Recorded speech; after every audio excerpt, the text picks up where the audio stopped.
سورۃ طٰہٰ آیت نمبر 17۔ اعوذ باللہ من الشیطان الرجیم، بسم اللہ الرحمن الرحیم۔ وما تلک بیمینک یا موسیٰ قال ہی عصای اتوکأ علیہا واہش بہا علی غنمی ولی فیہا مآرب اخری قال القها یا موسیٰ فألقاها فإذا هي حية تسعى قال خذها ولا تخف سنعيدها سيرتها الأولى واضمم يدك إلى جناحك تخرج بيضاء من غير سوء آية أخرى لنريك من آياتنا الكبرى اذهب إلى فرعون إنه طغى قال رب اشرح لي صدري ويسر لي أمري واحلل عقدة من لساني يفقهوا قولي واجعل لي وزيرا من أهلي هارون أخي اشدد به أزري وأشركه في أمري كي نسبحك كثيرا ونذكرك كثيرا إنك كنت بنا بصيرا قال قد أوتيت سؤلك يا موسى صدق اللہ العظیم۔ وما تلک بیمینک یا موسیٰ، اور یہ تیرے ہاتھ میں کیا ہے موسیٰ؟ قال ہی عصای، جواب دیا کہ یہ میری لٹھیا ہے۔ اتوکأ علیہا، اس کے اوپر میں ٹیک بھی لگاتا ہوں۔ واہش بہا علی غنمی، اور اپنی بکریوں کے لیے پتے بھی اس سے جاڑتا ہوں۔ ولی فیہا مآرب اخری، اور اس میں اور بھی میرے لیے بہت سے فائدے ہیں۔ قال القہا یا موسیٰ، کہا کہ موسیٰ اس کو زمین پہ ڈال دو۔ فألقاها فإذا هي حية تسعى، جب وہ زمین پہ ڈالی تو معاً وہ ایک دوڑتا ہوا سانپ بن گیا۔ قال خذها ولا تخف، کہا موسیٰ ڈرو نہیں، اس کو پکڑو۔ سنعیدها سیرتها الاولی، ہم اس کو واپس پہلے جیسی صورت میں لے آئیں گے۔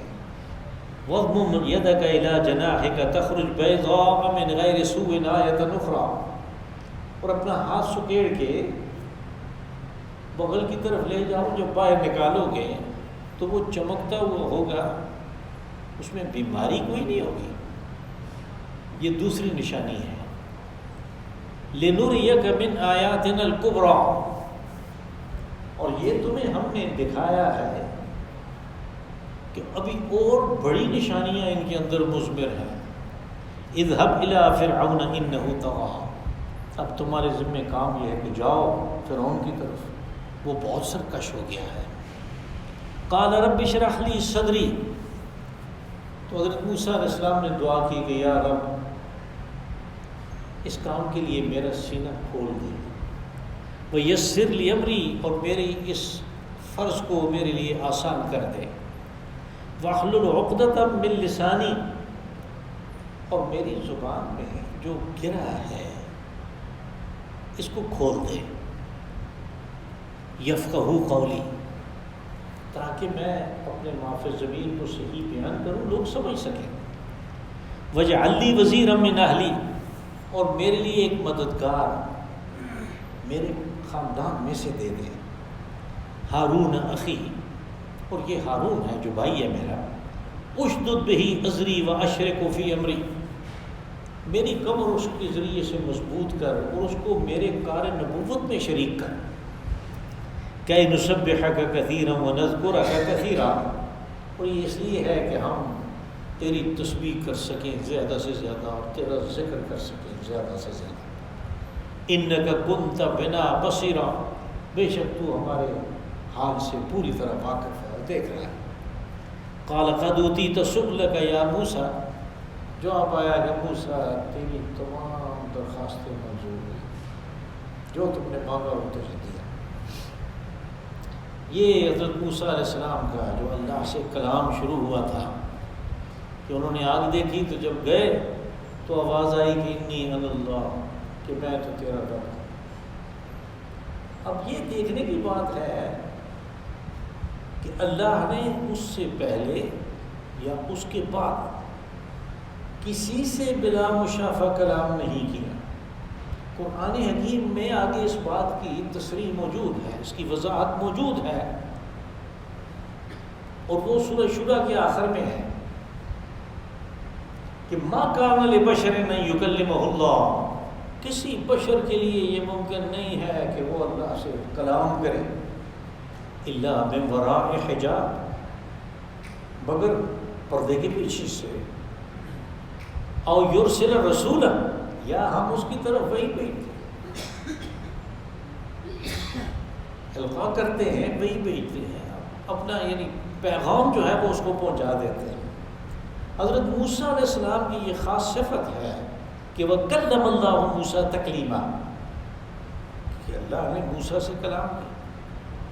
اور ویسے بھی ان کا جو کلمہ ہے لا الہ الا اللہ موسیٰ کلیم اللہ، کہ موسیٰ نے وہ ہے جس نے اللہ سے کلام کیا۔ اب مخلوق کی آوازیں ہم سنتے رہتے ہیں اور سنی ہے، لیکن خالق کی آواز میں اور مخلوق کی آواز میں تو بہت نمایاں فرق ہوگا۔ وہ غنا اور وہ چیز تو صرف حضرت موسیٰ علیہ السلام نے محسوس کی جب انہیں آواز آئی تو۔ بس جب اصل سوال جواب شروع ہوا جو آج کا درس ہے، تو حضرت موسیٰ علیہ السلام سے اللہ نے پوچھا کہ وَمَا تِلْكَ بِيَمِينِكَ يَا موسیٰ، تیرے ہاتھ میں کیا ہے؟ اب یہ تو ایک ایسی چیز ہے جو باقی بھی سب لوگوں کو نظر آ رہی ہے، تو اللہ کو تو کہیں بہتر نظر آتا ہے، اس کو یعنی وہ افہام و تفہیم کے لیے نہیں ہے، بلکہ اس یعنی حضرت موسیٰ علیہ السلام کے اوپر جو اثر ہوا اس کو ظاہر کرنے کے لیے ایک بات نئے سرے سے چھیڑی گئی، تاکہ جو اصل مقصود ہے، جو پیغام اس کو دینا ہے، اور وہ بغیر کسی فرشتے کے دینا ہے، بلا واسطہ وہ پیغام اس کو دیا جائے، اس کے لیے حضرت موسیٰ علیہ السلام سے ایک ایسے لہجے میں گفتگو کی گئی کہ اس کے اوپر جو پہلے اثرات ہوئے ہیں وہ ختم ہوں۔ تو پوچھا کہ تیرے ہاتھ میں کیا ہے؟ حضرت موسیٰ علیہ السلام اس کا صرف یہ جواب دینا تھا، اور جواب اس کا بنتا بھی یہ تھا کہ میری لٹھیا ہے، یہ میرا ڈنڈا ہے، لیکن انہوں نے بات کو طویل کیا۔ قال ہی عصائی اتوکأ علیہا، میں اس کے اوپر ٹیک لگاتا ہوں۔ ناہموار زمین پہ کبھی ایسے ہوتا ہے کہ عصا کی ضرورت پڑتی ہے، اور پھر ویسے بھی عصا انبیاء کی سنت ہے، اور ہمیں قدیم روایات میں یہ چیز بھی ملتی ہے کہ یہ عصا، یہ ڈنڈا حضرت موسیٰ علیہ السلام کو حضرت شعیب نے دیا تھا، وہ ان کے پاس رہے۔ وہ واقعہ ابھی ہمارے ہاں نہیں آیا، وہ سورہ قصص میں ہے کہ جب وہ فرعون کی قلمرو سے بھاگ کے چلے گئے مدین میں، اور حضرت شعیب علیہ السلام سے ملاقات ہوئی، تو پھر ان کے درمیان ایک معاہدہ ہو گیا کہ تم 8 سال یا 10 سال میری بکریاں چراؤ، اگر 8 چراؤ پھر بھی ٹھیک ہے، میں تمہیں سختی نہیں کرتا، لیکن 10 چراؤ۔ تو قدیم روایات میں یہ چیز ہے کہ انہوں نے وہ اندر سے، وہ بہت بوڑھے تھے، وہ ایک عصا اٹھا کے لائے اور حضرت موسیٰ علیہ السلام کے ہاتھ میں دے کے انہوں نے کچھ جائزہ لیا، جس سے انہیں اندازہ ہوا کہ یہ تو رسول ہے مستقبل کا۔ بس انہوں نے ان کو گھر میں رکھ لیا۔ پھر اللہ کا نظام ہے کہ وہ حضرت شعیب علیہ السلام کی، جو کہ ایک بڑے جلیل القدر نبی ہیں، ان کی تربیت میں رہے ایک زمانہ۔ بس ظاہر ہے ایک صاحب وحی نبی کی تربیت میں رہنا، اس سے انہوں نے بہت کچھ سیکھا، اور پھر انہوں نے اپنی بیٹی شادی کر کے دی، تو یہ واپس آ رہے تھے، تو راستے میں وہ آگ کا واقعہ ہوا جو پچھلے درس میں آیا تھا۔ انہوں نے آگ دیکھی تو گئے، تو وہاں پہ آواز آئی کہ میں تو اللہ ہوں، رب العالمین ہوں، اب وہ غنا جو انہوں نے محسوس کیا اس چیز کو وہ جاری رکھنا چاہتے ہیں، اس لیے بات جو ہے وہ جواب سے آگے گزر کے ایک سخن گستری کی چیز میں داخل ہو گئی کہ اعضاء کی صفات بھی ساتھ میں بیان کر دیں۔ وہ اس چیز کو سامنے رکھ کے فارسی کے ایک شاعر نے کہا کہ لذیذ بود حکایت دراز تر گفتم، کہ جب واقعہ یا حکایت جو بڑی اچھی تھی، ذائقے والی تھی، خوبصورت تھی، تو میں نے بھی اس کو لمبا کیا، دراز تر گفتم۔ حضرت موسیٰ علیہ السلام نے بھی اللہ سے کلام کو جاری رکھنے کے لیے اس کو لمبا کیا، اور اس اعضاء کی صفات بھی ساتھ میں بیان کر دی کہ یہ میرے لیے کیا کام کرتا ہے، اور پھر اس بات کا بھی خیال رکھا کہ کوئی ان صفات کے اوپر کوئی اعتراض نہ ہو، کوئی زیادہ ہی لمبی نہ ہو جائے بات، اس لیے اس کو ختم کیا کہ میں اسے ٹیک لگاتا ہوں، احش بہا علی غنمی، اپنی بکریوں کے لیے میں پتے جھاڑتا ہوں۔ حش عربی زبان میں پتے جھاڑنے کو کہتے ہیں، لیکن عربی لغت کے ایک اور ماہر اکبری، اس نے کہا کہ یہ لفظ احش بہا علی غنمی، کہ چرواہے جو ہوتے ہیں ان کے پاس بھی ڈنڈا ہوتا ہے اپنی ریوڑ کو قابو رکھنے کے لیے، کچھ چرواہے کا جو کام ہے اس کے لیے یہ لفظ استعمال ہوتا ہے، لیکن اس چیز کی کوئی نظیر ہمارے مفسرین کو عربی لغت میں نہیں ملی، کوئی دوسری مثال نہیں ملی، تو پھر میں نے بھی اس کے جو عام معنی ہیں، جو لغت میں جو اس کی ڈکشنری میں موجود ہوتے ہیں حش کے، وہی ترجمے میں بیان کیا کہ میں اس سے اپنی بکریوں کے لیے پتے بھی جاڑتا ہوں، ولی فیہا مآرب اخری، کہ سننے والے کے اوپر ناگوار نہ ہو کہ پوچھا کیا ہے اور یہ لمبا قصہ کر لیا، اس لیے اس کو ختم کیا کہ اس میں میرے لیے اور بھی بہت فوائد ہیں۔ ولی فیہا مآرب اخری، قال القھا یا موسیٰ، کہا موسیٰ اس کو نیچے ڈال دو، یعنی ہاتھ سے چھوڑ دو۔ تو حضرت موسیٰ علیہ السلام نے اس کو چھوڑ دیا، فَأَلْقَاهَا فَإِذَا هِيَ حَيَّةٌ تَسْعَىٰ، تو انہوں نے جب اس کو چھوڑا تو مان اسی وقت وہ لٹھیا نہیں تھی، وہ ایک اژدہا تھا۔ حی جو ہے یہ بڑے سانپ کو کہتے ہیں۔ اب جو بڑا سانپ ہے یہ آہستہ آہستہ چلتا ہے،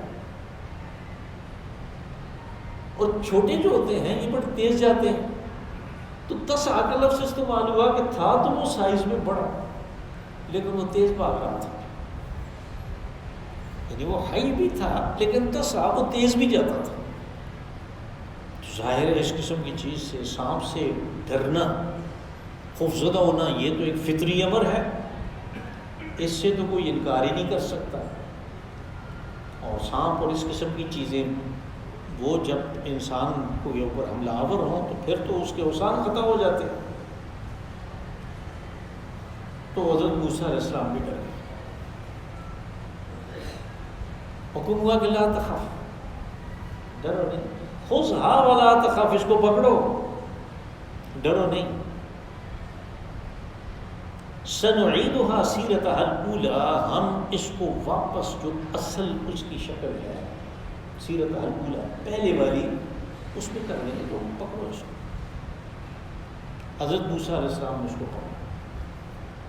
اب یہ وہ پہلی چیز ہے جو حضرت موسیٰ علیہ السلام کو عطا کی گئی، یعنی یہ ایک قسم کا خاص اسلحہ ہے اور معجزہ ہے کہ لٹھیا کا سانپ بننا، سانپ کا پھر لٹھیا بن جانا، یہ ایک زبردست قسم کا معجزہ ہے جو حضرت موسیٰ علیہ السلام کو نبوت اور رسالت عطا کرتے ہی ساتھ عطا ہوا۔ اب یہ چیز جو ہے یہ حضرت موسیٰ علیہ السلام کے لیے خاص ہے، نہ پہلے اور نہ اس کے بعد کسی نبی کو نبوت کے وقت معجزہ ملا۔ جن انبیاء کے ہاتھوں سے معجزات سرزد ہوئے، وہ قوم کی ڈیمانڈ اور مطالبے پہ، اور بعد کے زمانے میں یعنی کافی تبلیغ بشارت و انذار کے بعد وہ معجزات جو ہے وہ ملے۔ حضرت موسیٰ علیہ السلام کو یہ معجزہ خاص طور پہ پہلے اس لیے دیا گیا کہ ان کے ذمے جو کام تھا اس کی نوعیت بڑی عجیب و غریب تھی، اور وہ کام آگے آ رہا ہے کہ فرعون کے پاس جا کے انہوں نے فرعون کو توحید کی دعوت دینی ہے، اور فرعون کو اللہ کی ربوبیت کی طرف لانا ہے، ایک ایسے جابر اور ظالم بادشاہ کو کہ جو اپنے آپ کو رب کہتا ہے۔ یہ قرآن پاک میں آگے سورہ نازعات میں اس نے کہا کہ انا ربکم الاعلی، کہ بڑا رب تو تمہارا میں ہوں، یہ کس کو رب بناتا پھرتا ہے تمہارا؟ اب کس لحاظ سے وہ اپنے آپ کو رب کہتا تھا کہ وہ لوگ ستارہ پرست،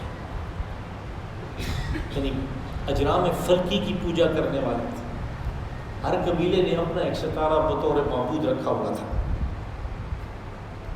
اور پھر جو سب سے بڑا ان کا ستارہ تھا وہ سورج تھا، اور یہ سورج ہی ہے کہ جس کے ذریعے سے انسانوں کی تمام مادی ضروریات پوری ہوتی ہیں۔ لوگ اس کو بہت قدیم زمانے سے اس بات کو سمجھتے تھے، اسی کی تمازت سے بخارات اٹھتے ہیں، بارشیں برستی ہیں، غلہ اگتا ہے، پانی ملتا ہے، زمین کے اندر پانی کے خزانے جاتے ہیں، پہاڑوں کے اوپر گلیشیئر ہوتے ہیں۔ انسانوں کو جو تمازت کی، جس حرارت کی ضرورت ہے وہ اسی سے ہوتی ہے، تو بس یہ ہماری زندگی کے لیے سب سے زیادہ ضروری اور سب سے بڑا محسن ہے۔ اب اس زمانے میں لوگ اصل جو قوت متحرکہ ہے اس کے پیچھے کہ اس کو کس نے لگایا اس کام کے اوپر، اس کو نہیں جا سکے، تو بادشاہوں نے لوگوں کی اس حماقت کو، اس جہالت کو، اس بیوقوفی کو انہوں نے اس کا استحصال کیا، اور انہوں نے کہا کہ سورج دیوتا جو ہے وہ میرے اندر حلول کر گیا ہے۔ اوتاریت کا عقیدہ، اوتاریت یعنی میں سورج دیوتا کا اوتار ہوں، اب وہ سب سے بڑا دیوتا ہے، یہ سب سے بڑا شخص ہے۔ اب اس وجہ سے وہ اپنے آپ کو سجدہ کرواتے تھے رعایا سے، اور اس فرعون نے، جیسا کہ اس سے پہلے سورہ اعراف میں بیان کر چکا ہوں، اپنی ساری سلطنت میں اہم مقامات پہ اپنے اسٹیچو رکھے ہوئے تھے تاکہ لوگ ہر وقت ان کے سامنے استحضار رہے، وہ فرعون کی جو بڑائی ہے، جو اس کی عظمت ہے، وہ ان کے دل کے اندر برقرار رہے۔ اور یوں انہوں نے ایک حجاب پیدا کر دیا بندے اور خالق کے درمیان، کہ یہ جو درمیان کی چیز ہے یہ بھی بڑی چیز ہے۔ خالق سے جو تعارف تھا، اور اس کا جو تعارف اس نے بندوں کے اندر رکھا تھا، اس کو بالکل غائب کر دیا اندر۔ حضرت موسیٰ علیہ السلام کے ذمے جب یہ کام لگایا گیا تو فرعون اس زمانے کی متمدن ترین اور سب سے بڑی سلطنت کا بادشاہ فرمانروا تھا، تو ظاہر ہے ایسے لوگوں کے لیے بڑی سیکیورٹی بھی ہوتی ہے، ہر ایک تو ان سے ملاقات نہیں کر سکتا، تو وہ دربان جو ہے، جو سیکیورٹی کا جو سسٹم ہے، اس کو عبور کرنے کے لیے اور اپنی بات اس تک کرنے کے لیے، اس کو پہنچانے کے لیے آپ کسی اور کو تو میسیج نہیں دے سکتے تھے کہ یہ میرے سامنے، یہ میرا پیغام اس کو پہنچا دو، آپ نے تو اس سے خود بات کرنی تھی، اس لیے کہ آپ کو حکم ہوگا فرعون کے پاس جاؤ۔ اللہ کو تو پتہ ہے کہ فرعون کے پاس جانا حضرت موسیٰ علیہ السلام کے لیے، جو بنی اسرائیل کے فرد ہیں اور بنی اسرائیل قبطیوں کے غلام ہیں، اور غلام کا اس زمانے میں کوئی کسی قسم کا حق نہیں ہوتا تھا، اس کو کون جانے دیتا ہے؟ تو حضرت موسیٰ علیہ السلام کو مسلح کیا گیا کہ اس اسلحہ کی مدد سے کوئی بھی رکاوٹ تیرے سامنے نہیں آ سکے. اور مصری ویسے بھی سانپ اور بچھو سے بہت زیادہ ڈرتے ہیں. بچھو کو دیکھ کے سانپ کا تو نظارہ آپ نے نہیں دیکھا، لیکن بچھو تو عرب صحراؤں میں ہوتے ہیں، اور ہمارے پاس مصری کام کرتے تھے تو وہاں پہ بچھو ہوتے ہیں. وہ کالے رنگ کے بڑے سائز کے بچھو ہوتے ہیں جن کا ڈنگ کافی سارا ہوتا ہے. وہ اس کو دیکھ کے رونے پہ آ جاتے تھے. اس سے ویسے بھی بہت ڈرتے ہیں، اور ہمیں پتہ چلا کہ سانپ سے بھی اسی طرح ڈرتے ہیں. تو جب ایک دو دفعہ انہوں نے دیکھا تو اس کے بعد جب وہ جاتے تھے تو وہ سارے راستے کھل جاتے تھے اور وہ سیدھا دربار. اور یہ سلسلہ 60 سال تک جاری رہا. تو رات کی روایت کے مطابق 60 سال تک حضرت موسیٰ علیہ السلام اس کو دعوت دیتے رہے، یہ ڈائلاگ ہوتا رہا، اور اس میں رکاوٹ نہیں بنی، اس لیے کہ یہ اسلحہ ان کو پہلے سے دیا گیا، ان کو مسلح کیا گیا. دوسرا وَضْمُمْ يَدَكَ إِلَىٰ جَنَاحِكَ تَخْرُجْ بَيْضَاءَ مِنْ غَيْرِ سُوءٍ آیَةً أُخْرَىٰ. کہا کہ اپنے ہاتھ کو اپنی بغل کی طرف سکیڑو، باہر نکالو، تم دیکھو گے کہ یہ چمکتا ہوا ہوگا، بیضاء سفید ہو جائے. تو رات والوں نے حضرت موسیٰ علیہ السلام کو، حضرت ہارون علیہ السلام کو، حضرت داؤد علیہ السلام کو، حضرت سلیمان علیہ السلام کو، یہ ان کے بڑے جلیل القدر انبیاء اور حضرت عزیر علیہ السلام کو، ان کو بالکل معاف نہیں کیا. اپنی جو ان کی خصلتیں تھیں تو اس کے مطابق ان کی شان میں گستاخیاں کرتے ہیں. اور پھر وہ بعض گستاخیاں اتنی زیادہ زبان زد عام ہوئیں کہ بعد میں آنے والوں نے ان کو تورات میں شامل کر دیا جو اللہ کا کلام ہے. بس قرآن حکیم نے جگہ جگہ پہ ایک دو لفظ اضافہ کر کے ان چیزوں کو واضح کیا کہ وہ غلط ہے. اس لیے کہ یہ جو معجزہ تھا آج کے چمکنے والا، اس کے ساتھ انہوں نے اسرائیلی روایت یہ داخل کر دی کہ وہ پھر ان کو برس ہو گئے، وہ پھلجڑی نہیں ہوتی. اب وہ تو مستقل چیز ہوتی ہے، جبکہ یہ عارضی تھی. جس وقت وہ چاہتے تھے، ضرورت پڑتی تھی تو یہ معجزہ دکھاتے تھے، ضرورت نہیں ہے تو اس لیے قرآن پاک نے کہا من غیر سوء، یعنی اس میں برائی کا کوئی پہلو نہیں ہے. اور یہ ایسی بیماری ہے برس والی کہ جس کو قدیم زمانے سے یعنی ایک انتہائی منحوس قسم کی چیز سمجھا جاتا ہے.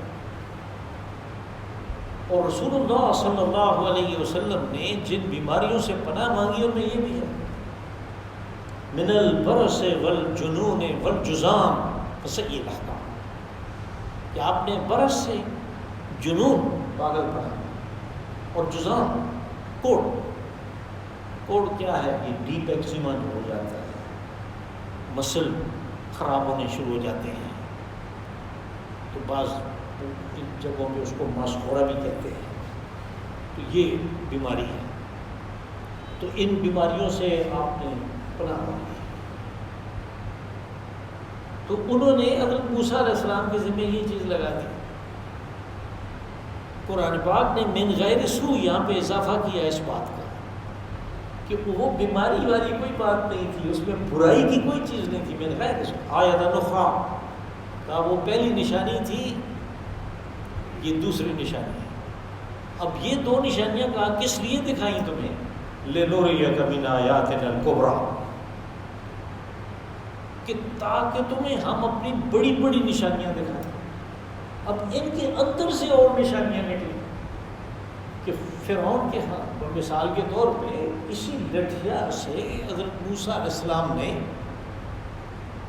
اس کو کہا کہ مارو اس کے اوپر، وَاضْرِبْ عَصَاكَ الْبَحْرَ، سمندر کے اوپر اس کو مارو.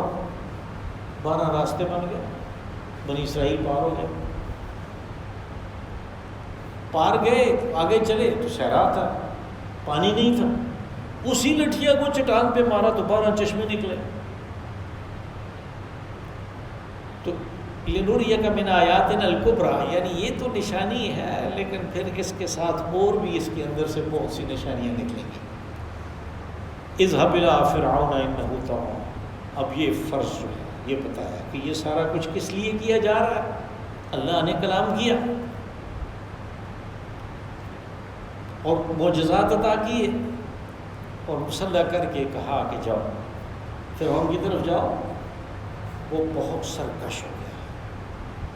طغیان اور سرکشی یہ گناہوں کی ایک قسم ہے. ایک ہوتا ہے عدوان، ایک ہوتا ہے اثم، ایک ہوتا ہے طغیان. یہ تین یعنی کبائر کی اقسام ہیں. اثم یہ ہے کہ آپ کسی بندے کا، کسی جانور کا، کسی مسلم کسی غیر مسلم کا، کسی عورت کسی مرد کا، کسی بچے کسی بوڑھے کا جو حق آپ کے اوپر ہے اس کو غصب کرتے ہیں. یہ اثم ہے. عدوان یہ ہے کہ آپ اپنے حق سے زیادہ لیتے ہیں، تجاوز کرتے ہیں. اور طغیان یہ ہے کہ اللہ کا جو حق ہے اس کو پامال کرتے ہوئے اپنے آپ کو یعنی ان چیزوں کا مقتدر اور صاحب اقتدار اختیار والا سمجھنا شروع کر دیتے ہیں جن کا اختیار صرف اللہ ہے. یہ طغیان ہے. فرعون طغیان میں مبتلا تھا کہ اس نے اللہ کے حق کو کہ وہ وحدہ لا شریک ہے، وہ رب العالمین ہے، وہ رب ہے، اس کو غصب کر کے کہا کہ نہیں میں رب. کیا اس کے پاس جاؤ؟ قال رب اشرح لی صدری. اب یہ دنیا داری کے جو لیڈر ہیں اور جو انبیاء اور رسول ہیں جن کی امت بڑی ہونی ہے، جو امت کے سربراہ اور امام بننے والے ہیں، وہ اس بات کو جانتے ہیں کہ یہ کوئی آسان کام نہیں ہے. اس لیے اس کام کے لیے اللہ کی تائید اور نصرت کی ضرورت ہے. اب جن کاموں میں اللہ کی تائید اور نصرت کی ضرورت ہوتی ہے ان کا خلاصہ ان آیات میں بیان کر دیا گیا. کہا سب سے پہلے تو یا اللہ میرے سینے کو کھول. اب سینے کا کھل جانا کس لیے ہے؟ کس چیز کے لیے؟ اسلام اپنے آپ کو حوالگی، اللہ کی طرف حوالگی کے لیے کہ اپنے آپ کو آدمی ہر وقت آمادہ سمجھے، اور صحیح عقیدہ کے لیے کہ اس میں تو عقیدہ ہوتا ہے، اس میں تو تقویٰ ہوتا ہے سینے میں. آگے جا کے سورہ زمر میں کہا کہ افمن شرح اللہ صدرہ للاسلام فہو علی نور من ربہ، کہ وہ شخص کہ جس کے سینے کو اللہ نے اسلام کے لیے کھول دیا وہ اپنے رب کی طرف سے ایک نور پر ہے. نور کیا ہے؟ کہ جس کی مدد سے ہم دیکھتے ہیں. آنکھ موجود ہوتی ہے لیکن اگر نور نہیں ہے تو نظر کچھ بھی نہیں آتا. اندھیرے میں صرف ٹامک تو یہ مار سکتا ہے. جس کے سینے کو اللہ نے کھول دیا وہ اللہ کی طرف سے ایک نور کے اوپر ہے. اب جب اس آیت کو، یہ جو سورہ زمر کی آیت ہے دیکھیں، اس سینے کو کھلنے کو دیکھیں تو ایک چیز پہ ہم لوگوں کو یعنی اللہ کا شکر ادا کرنا چاہیے اور خوش ہونا چاہیے کہ اس نے یہ نہیں کہہ دیا کہ جب تک اتنی تمہیں معلومات نہ ہوں گی اسلام کے بارے میں، قرآن و حدیث کے بارے میں، تو تمہارا سینہ بند ہے. ہم کیا کرتے ہیں؟ یعنی اس کا شکر ادا کرنا یہ چاہیے اور اس سے یہ چیز مانگنی چاہیے کہ یا اللہ میرے سینے کو کھول دے، مجھے انشراح صدر عطا فرما ایمان کے لیے، اسلام کے لیے. رب اشرح لی صدری ویسر لی امری، کہ میرے لیے جو کام میرے ذمے آپ نے لگایا ہے اس کو آسان کرنا اور مشکل کرنا بھی آپ کا کام ہے. اس کو میرے لیے آسان کرنا. اور جب آپ روزے کی نیت کرتے ہیں، فرضی روزے کی، تو ہمیں تو چونکہ ہم اہل جماعت نہیں ہیں، عربی سے واقف نہیں ہیں، تو ہمارے لیے تو سب چیزیں بالکل مختصر کر کے دکھائی گئیں کہ وہ بصوم غد نویت من شہر رمضان. لیکن اس کے لیے ساتھ میں یہ کہنا کہ یا اللہ اس کو میرے لیے آسان کر دے، کیونکہ ہمارے کمزور لوگوں کے لیے وہ بھی ایک مشکل کام ہوتا ہے، یہ بھی اسی طرح ضروری ہے تاکہ اللہ کی تائید و نصرت حاصل ہو۔ کسی وقت بھی کوئی ایسی بات ہو گئی تو جب اللہ کی مدد ہوگی تو آدمی اس روزے کو کامل کر لے گا۔ وَاحْلُلْ عُقْدَةً مِّن لِّسَانِي يَفْقَهُوا قَوْلِي، کہا کہ میری زبان کی گرہ کو کھول دے تاکہ لوگ میری بات کو سمجھ سکیں۔ اب یہاں پہ ایک یہودی روایت ہے کہ بھئی حضرت موسیٰ علیہ السلام کی تو آپ کو پتہ ہے پرورش فرعون کے گھر میں ہوئی تھی۔ یہ فرعون اس فرعون کا باپ تھا جس کی طرف آپ آ رہے ہیں، کیونکہ درمیان میں 40-50 سال کا زمانہ گزر گیا ہے۔ تو وہ تو فرعون کی بیوی تھی کہ جس نے کہا کہ اس بچے کو جو صندوق میں ملا تھا کہ ہم اس کو بیٹا بنا لیں گے۔ فرعون تو کبھی بھی نہیں چاہتا تھا کہ اس کی پرورش کرے، اس لیے کہ شکل و صورت سے ہی وہ بنی اسرائیل نظر آ رہا تھا، لیکن وہ بیوی کی بات کو وہ ٹال نہیں سکا، ان کی پرورش شروع ہو گئی۔ پھر انہوں نے دودھ بھی صرف اپنی ماں کا پیا، بہت سی عورتیں لائی گئیں جن کے تازہ بچے ہوئے تھے، لیکن انہوں نے منہ نہیں لگایا۔ حضرت موسیٰ علیہ السلام کی والدہ نے ان کی بہن کو بھیجا تھا کہ دریا کے کنارے کنارے ساتھ جاؤ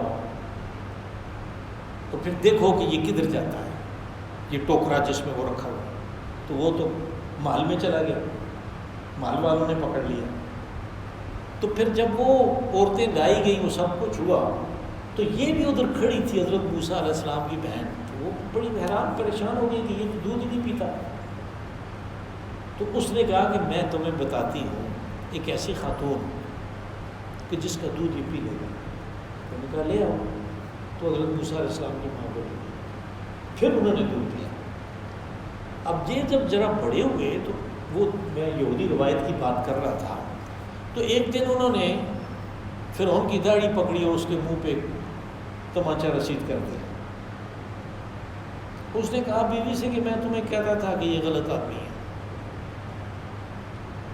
تو اس کو بہت زیادہ غصہ آ گیا، تو پھر اس نے کہا، اس نے بچہ اس سے لے لیا کہ یہ تو اس کو کہیں پھینک دے گا، لے لیا اور کہا کہ ایسے کرو کہ اس کے سامنے دو چیزیں رکھتے ہیں، ایک پلیٹ میں انگار رکھتے ہیں دیکھتے ہوئے، اور ایک میں رکھتے ہیں جواہرات۔ اگر اس نے جواہرات کو ہاتھ ڈالا تو ٹھیک ہے، جو مرضی کرو، اگر اس نے انگاروں کو ہاتھ ڈالا تو پھر اس کا مطلب کہ یہ تو نہ سمجھ آ جائے۔ تو جب رکھا تو انہوں نے انگار پکڑ کے منہ میں ڈالیا۔ یہ یہودی روایت ہے جس سے ان کی زبان میں جلن کی وجہ سے لکنت آ گئی۔ لیکن ہمیں قرآن و حدیث میں کسی جگہ بھی لکنت کی بات نہیں ہوتی، اور پھر ویسے بھی طبیعت اس بات سے ادا کرتی ہے، اس لیے کہ جن لوگوں کی زبان میں لکنت ہوتی ہے، یہ دیکھا گیا ہے کہ معاشرے میں سارے لوگ پہلے تو ان کے گھر والے شروع ہو جاتے ہیں، ان سے ٹھٹھے مخول کر رہے ہوتے ہیں۔ انبیاء کی یہ شان نہیں ہے۔ وہ آگے سورہ احزاب کے آخر میں ہے حضرت موسیٰ علیہ السلام کے بارے میں کہ یا ایھا الذین آمنوا لا تکونوا کالذین آذوا موسیٰ فبرأہ اللہ مما قالوا، کہ ایمان والو اس طرح کی حرکتیں نہ کرو جو بنی اسرائیل نے کی، اور انہوں نے موسیٰ علیہ السلام کو اذیت پہنچائی باتوں سے، ان کے ذمے ایسی چیزیں لگائی۔ فبرأہ اللہ مما قالوا، جو کچھ وہ کہہ رہے تھے اس سے اللہ نے ان کو بری کیا۔ وکان عند اللہ وجیہا، کہ وہ اللہ کے نزدیک ایک خوبصورت شکل و صورت کے لحاظ سے اور سیرت و اخلاق کے لحاظ سے۔ اب وجیہ جو ہے اس میں شکل و صورت اور اخلاق و کردار دونوں چیزیں آتی ہیں۔ تو شکل و صورت میں اگر لکنت ہے تو وہ تو بالکل وجیہ ہو ہی نہیں سکتا۔ اس لکنت کا ثبوت کسی جگہ نہیں ہے۔ ہاں البتہ یہ ہے کہ یہ بات سمجھنے کی ہے کہ اس زمانے میں ابھی پریس ایجاد نہیں ہوا تھا، ابھی ٹیلی ویژن اور سوشل میڈیا اور مین اسٹریم میڈیا اور اس قسم کی چیزیں نہیں آئی تھیں، تو کس چیز کا یعنی کس سے لوگوں کی اوپینین بناتے تھے؟ زبان سے. اور یہ سلسلہ تو چلتا رہا تقریباً 300 سال پہلے. جب پریس ایجاد ہوا تو پھر جا کے پیپر نے وہ چیز تھوڑی بہت لے لی، ورنہ زبان کے زور سے جتنے خطیب ہوتے تھے، جو مقرر ہوتے تھے، بادشاہ اور اقتدار والے ان کی عزت کرتے تھے کہ اس لیے کہ یہ بات کو اپنی بات کو لوگوں سے بنوائیں گے اور اوپینین بنائیں گے. اور پھر نبوت اور رسالت کے کام کے لیے تو انتہائی فصیح قسم کا اور اس قسم کا آدمی چاہیے، جبکہ موسیٰ علیہ السلام شروع زمانے سے ایسے نہیں تھے. اور آگے جیسے تصریح ہے قرآن پاک میں کہ حضرت ہارون جو کہ ان کے بڑے بھائی تھے، وہ اس قسم کے آدمی تھے کہ بہت اچھے خطیب تھے. تو سورہ قصص میں ہے وَأَخِي هَارُونُ هُوَ أَفْصَحُ مِنِّي لِسَانًا، کہ وہ ہارون میرا جو بھائی ہے وہ فصیح اللسان ہے، وہ اس بات صحیح طریقے پہ کرتا ہے. فَأَرْسِلْهُ مَعِيَ رِدًا يُصَدِّقُنِي بِهِ، تو اس کو میرے ساتھ بھیج کہ میں اگر کوئی بات کروں تو وہ تصدیق کرے، اور تصدیق کرنے کے ساتھ ہی وہ پھر کام کو لے لے گا اپنے ہاتھ میں. تو نتیجے کے طور پر اس کی بات کو، جو اچھے مقرر ہیں ان کی بات کو سننا پڑتا ہے. اور اس زمانے میں اس چیز کا بہت زیادہ زور تھا، یعنی اصل چیز اس وقت فصیح اللسان ہونا اور مقرر ہونا تھا، اور حضرت موسیٰ علیہ السلام اتنے اچھے مقرر نہیں تھے. میرا خیال ہے اس کو پھر لے لیں گے، وقت ہو گیا. اللہم صلی علی سیدنا محمد وعلی آلہ